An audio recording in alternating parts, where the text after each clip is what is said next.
Herkese merhabalar. Yeni bir içerikle daha birlikteyiz. Bu sefer bizi heyecanlandıran ve Tesla'nın marka değerini yaratan öğelerden birine değineceğiz. Otonom sürüşe değineceğiz. Normalde iş tempomdan size fırsat buldukça içerik üretmeye çalışıyorum ama bu sefer bu içeriği çok hızlı bir şekilde çekip, yetiştirip sizlere sunmak istiyorum. Çünkü Tesla takipçilerinin bildiği gibi Tesla'nın geliştirilmiş otopilotu 15 Ağustos 15 Eylül tarihleri arasında indirimli olarak satışa çıktı ve gerçekten bu fiyata, bu ürünü, bu yazılımı almaya gerek var mı? İşte sizin de aklınızdaki bu soruyu cevaplamak ve karşılıklı olarak bir sonuca varmak için şu an bu içeriği üretmeye başlıyoruz ve birlikte bunu deneyimleyeceğiz. Bugün 15 Ağustos ve biz bunu yazılımı satın aldık. Bu içerikle birlikte yazılımı satın aldığınızda nasıl kuracaksınız, nasıl satın alıyorsunuz buna değineceğiz. Gelen özelliklere değineceğiz. Ülkemizde ne kadar aktif, ne kadarını kullanabiliyoruz ve en önemlisi gerçekten bu yazılımı almaya, bu yazılımı aracıda aktif hale getirmeye gerek var mı? Yoksa bir reklam propagandası mı? Buna değineceğiz. Şimdi biraz bilgi geçmemiz gerekirse Tesla'da normalde arabayı satın alırken size iki seçenek daha sunuyor. Bunlar nedir? Enhanced dediğimiz geliştirilmiş otopilot ve Full Self Driving dediğimiz tamamen kendi kendine gidebilen otopilot. Ancak Türkiye'de envanter sistemi kullanıldığı için sizin arabayı konfigüre etme şansınız yok. Yani size sunulan arabayı satın alıyorsunuz ve özellikle vergi dilimine de girmemesi için Tesla bu otomobilleri size baz olarak, yani bu eklentiler sunulmadan satış yapıyor. Siz arabayı satın aldıktan sonra çok pratik bir şekilde bu eklentileri satın alabiliyorsunuz. Bunlardan biri dediğimiz gibi geliştirilmiş otopilot, ötekisi ise tam kendi kendine sürüş desteği.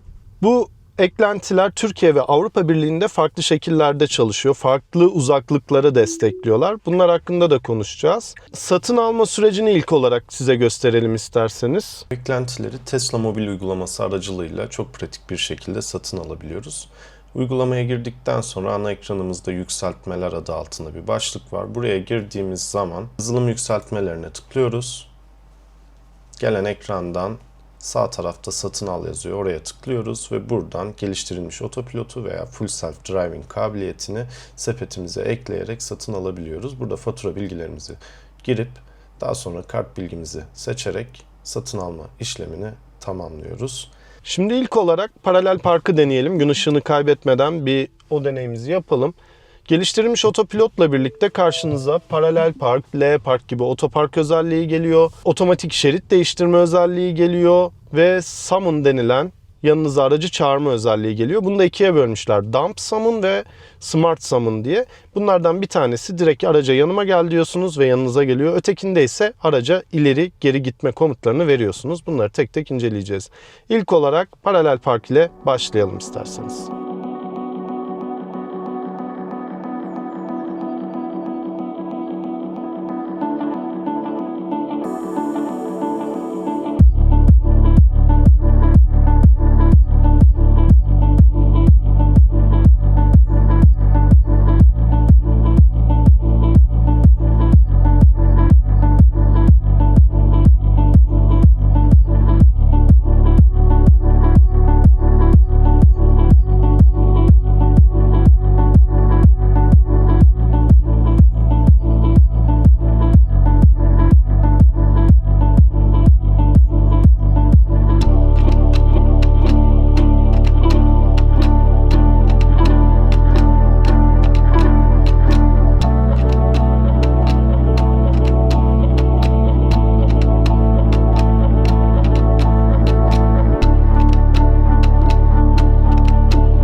Evet, şimdi şarj istasyonuna geldik. Burada da L Park deneyeceğiz. Birçok yaya geçiyor.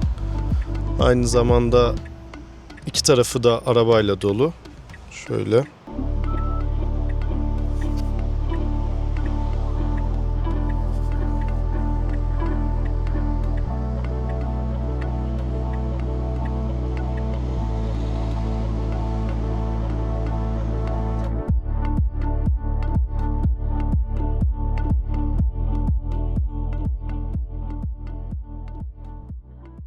yavaş hızlarda seyir halindeyken algıladığı park yerlerini, işte arabaların arası veya L park için çizgilerin arası, şöyle bir dikdörtgen yapıyor.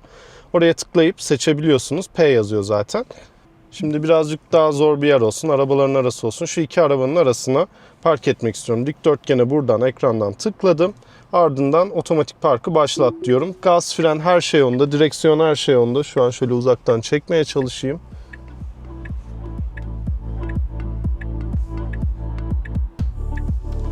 Geriye takalım. Frene bastığımız anda da iptal ediyor otomatik parkı. Şu an tüm ayarı kendisi yapıyor.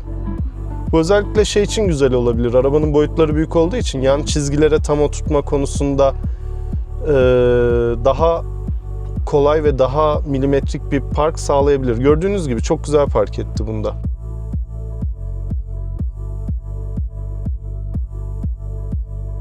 Evet. Şöyle ben uzaklaşayım, beni algılamasın. Şu an otomatik pilotta.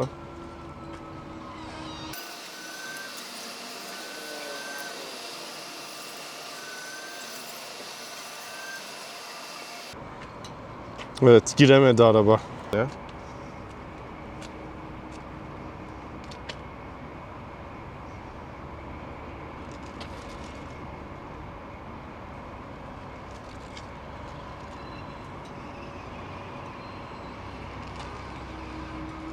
Bakalım bu sefer girebilecek mi?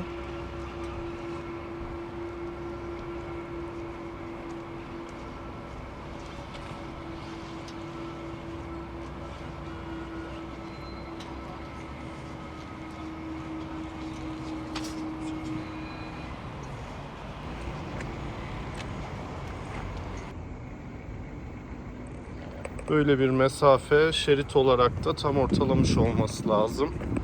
Şeritleri algılayıp bakalım. Şimdi aynı zamanda bu güncelleme ile birlikte Summon çağırma özelliği geliyor. Bunu da ikiye ayırmışlar. Smart Summon, Dumb Summon diye. Farkları şu bu iki özelliğin. Bir tanesi direkt konuma tıklayıp yanıma gel diyorsunuz ve araç yanınıza geliyor. Ancak bu Türkiye'de şu an böyle çalışmıyor. Bu yasal yönetmeliklere bağlı olarak birçok özellik şu an Türkiye'de ve Avrupa Birliği'nde kısıtlanmış durumda. O da bunlardan bir tanesi.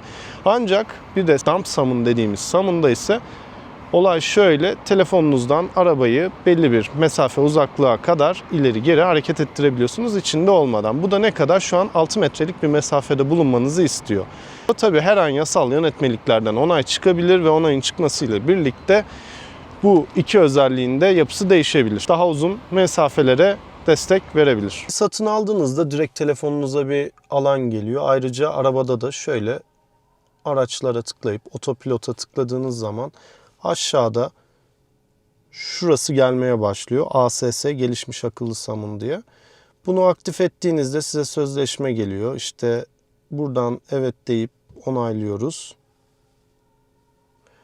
Buradan özelleştirebiliyoruz. İşte tampon mesafesi ne kadar olacak? 30 santim, 70 santim. Şöyle minimuma getireyim.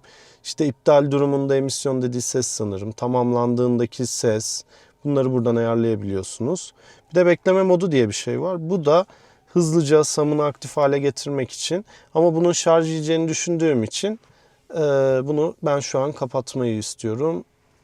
Telefonumdan biraz bekleyerek Summon'ı açarım. Arabanızı park ettiniz, yanınıza bir araba park etmiş veya geldiniz yer yok diye şöyle demirin yanına sıfır park ettiniz, bir şekilde indiniz. Arabayı çıkarmak istiyorsunuz, yan koltuktan da atlamak istemiyorsunuz. Bu yanınıza çağırma özelliği sayesinde bunu yapabileceksiniz. Bunu da nasıl yapacaksınız? Tesla uygulamasında Summon diye bir eklenti geldi yazılım güncellemesiyle birlikte ve buradan ileri veya geri basılı tutarak komut vererek yapabiliyoruz. Gördüğünüz gibi içinde şoför yok şu an. Araç 6 metreye kadar mesafesinde olacağınız şekilde ileri ve geri hareket edebiliyor. Bu özellik gayet güzel, işlevsel. Bazı markalarda da şu an bu özelliği görebiliyoruz. Gördüğünüz gibi arabayla birlikte hareket ederek arabayı böyle götürebilirsiniz. Şimdi de geri geri yapıyor. Veya araçtan indiniz, park yeri çok dar. geri geri böyle götürerek demirin yanına da aracı park edebilirsiniz. Tabii dikkatli olmakta her zaman fayda var. Aracı otonom modunu aldığınızda, yani sağ taraftaki yuvarlağa tıkladığınız zaman şu işaret geliyor arkadaşlar. Bu yeni özellikle geldi. Bu Ankara-Eskişehir yolunda, yani şehir içindeki geniş ana yolda gri renkteydi ama şu an çevre yoluna çıktığımızda yeşile geldi. Ve bu yeşil olduğu zaman şerit değiştirmeyi yapabileceğiniz anlamına geliyor. Şu an araç otonom sürüşte kendi kendine hızlanıyor. 128'e çıktık. Bir şerit değiştirelim istersen. Sinyal verdiğiniz zaman haritada, buradaki ekranda böyle bir işaret çıkıyor ve gördüğünüz gibi araç onu takip ederek şeridi değiştiriyor. Bir de şöyle size uzaktan göstereyim. Bir daha yapalım.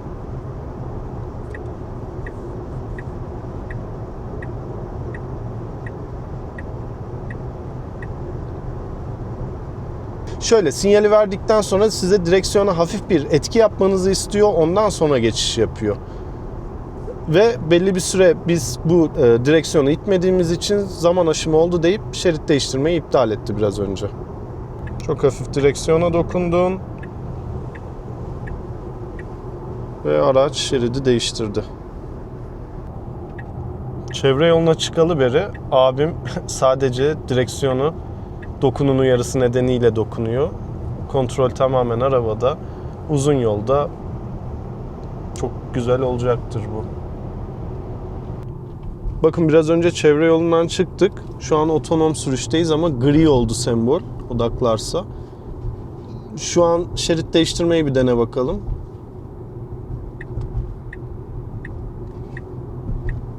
Gördüğünüz gibi haritada herhangi o dikdörtgen sembol çıkmıyor. Sadece şu an çevre yollarında ve otobanda izin veriyor. Yani buradaki aslında en büyük nokta Avrupa Birliği'nin yasal regülasyonlarına uymasından kaynaklı olarak güvenlik nedeniyle işte otobanda izin veriyor. İşte aracın summon çağırma modunu kullanırken size 6 metreye kadar izin veriyor. Lakin bunun görüşmeleri sürüyor. FSD için de görüşmeler sürüyor tam otonom sürüşün gerçekleşmesi için. Ne zaman onaylanacağı belli değil. Her an bir sabah onaylandığı haberini görebiliriz.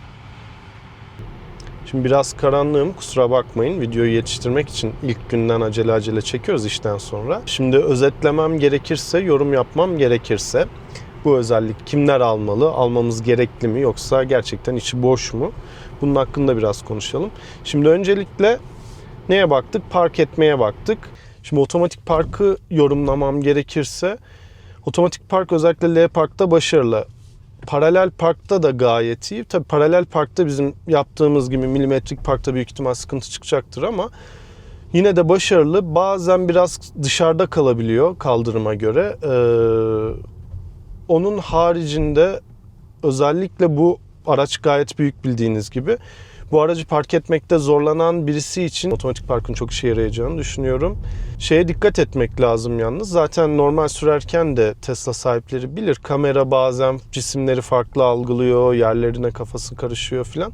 Parkta da doğal olarak kendi algıladığı görüntü üzerinden bu işlemi gerçekleştiriyor. Bu yüzden de araç otomatik park ediyor deyip arkaya yaslanıp böyle hiç oralı olmadan beklemek yanlış bir hareket olur. Dikkat etmek lazım. Evet, otomatik park kolaylaştırıyor durumu ama hata yapmaya da müsait.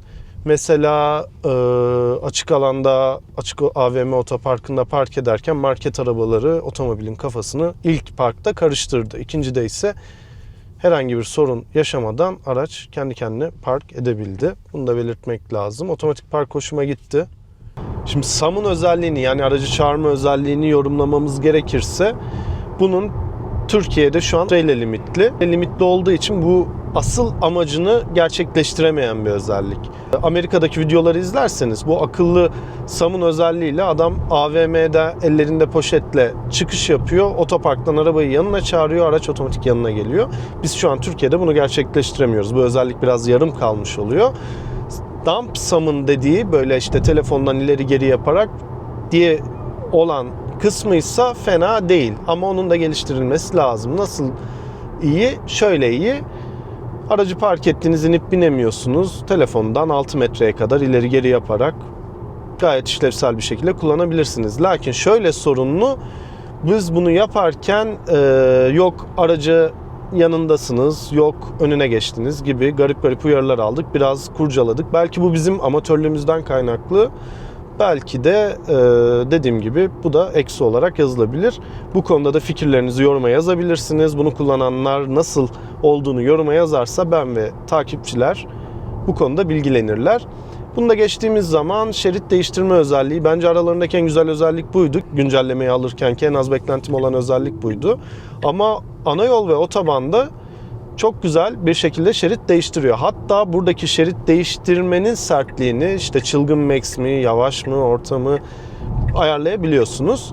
Çok stabil ve hiç ürkütmeden gördüğünüz gibi videolarda şerit değişimini sağladık. Onun haricinde sanki, bundan emin değilim ama sanki aracın normal otonom gidişinde de gelişme var. Daha kararlı, daha güzel bir hale gelmiş gibi.